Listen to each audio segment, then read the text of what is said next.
और अगर कोई मैयत के मरने के बाद ईसाले सवाब के लिए कुरान ख्वानी करवाता है तो ये आप बरेलवी हैं, आप देवबंदी हैं, आप अहले हदीस हैं, आप जो भी हैं, इन तमाम चीज़ों से 2 मिनट के लिए बाहर निकलें और ये मुकम्मल वीडियो देखिए, उसके बाद इस पर कुछ बात करते हैं। कहते हैं कि हमारे अजीज़ फौत हो गया, वो कहते हैं कि अगर हम कुल खानी वगैरह ना करें तो रिश्तेदार ताना देते हैं। एक तरफ रिश्तेदार ताना देते हैं, एक तरफ हजूर नाराज़ होते हैं, तुम्हारी मर्ज़ी जिसको राज़ी करो। वो बिदत है, बिदत करोगे तो हजूर नाराज़ होते हैं, नहीं करोगे तो रिश्तेदार नाराज़ होते हैं। अब पलने में देख लो, एक तरफ नबी है, एक तरफ रिश्तेदार है। आदमी फौत हो जाए, उसकी ताज़ियत में लोग कुलखानी 40वां करते हैं, इस बारे में बताएं। रसूलुल्लाह सल्लल्लाहु अलैहि वसल्लम के सहाबाए कराम और अहले बैत हुजूर की मौजूदगी में फौत हुए हैं।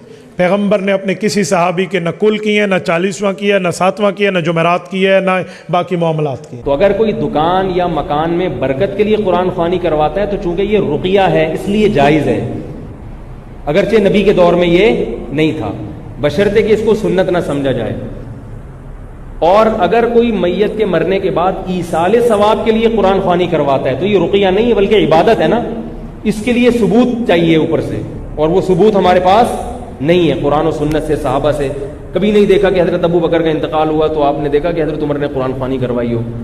इसमें यह है कि जो जहाँ है जैसे है अपनी तरफ से जो भी मैयत को पढ़ के सवाब पहुँचा दे या सदका कर दे, उसके लिए इज्तिमा करना, लोगों को बुलाना, ये अमल बिदत है।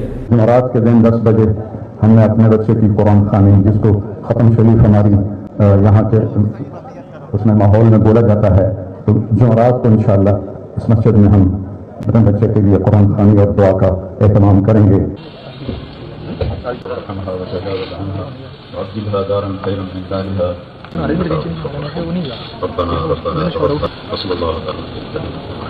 आपने वीडियो देख ली, अब मेरी बात भी सुनिए। आज तक तुम यही सुनते आ रहे थे कि पाकिस्तान के अंदर 2 कानून हैं, अमीर के लिए अलग कानून है, गरीब के लिए अलग कानून है। लेकिन आज पता चला कि पाकिस्तान के अंदर शरई कानून भी 2 हैं, अमीर के लिए अलग शरई हुक्म, गरीब के लिए अलग शरई हुक्म। एक अमल अगर अमीर करे तो वो जायज़, अगर वही अमल कोई गरीब करे तो वो नाजायज़ और हराम बिदाती है, वो जहन्नमी हो जाता है। भाई ये वो चीज़ है जिसने मेरे मुल्क का अमन ख़राब किया है। इसी चीज़ पर आवाम को लड़ाया गया है। बरेलवी, देवबंदी, अहले हदीस, जितने भी मकतब फ़िक्र है, ये जितनी भी आवाम है इसी चीज़ पर लड़ती आई है। जनाजे के बाद दुआ मांगना जायज़ नहीं है, बिदात है, ये जहन्नमियों का काम है। इसी तरह कुरान ख़वानी करना, मैयत के लिए साले सवाब करना, ये जायज़ नहीं है, ये बिदात है, ये नाजायज़ और हराम है। अगर कोई करता है तो उस पर बिदत के फतवे, अगर कोई नहीं करता तो बरेलवी उस पर कि ये तो वो हो गया, मर गया मरदूद, न फातिहा न दुरूद, ये तो गुस्ताख हो गया, ये तो बद मज़हब है, ये तो फला है।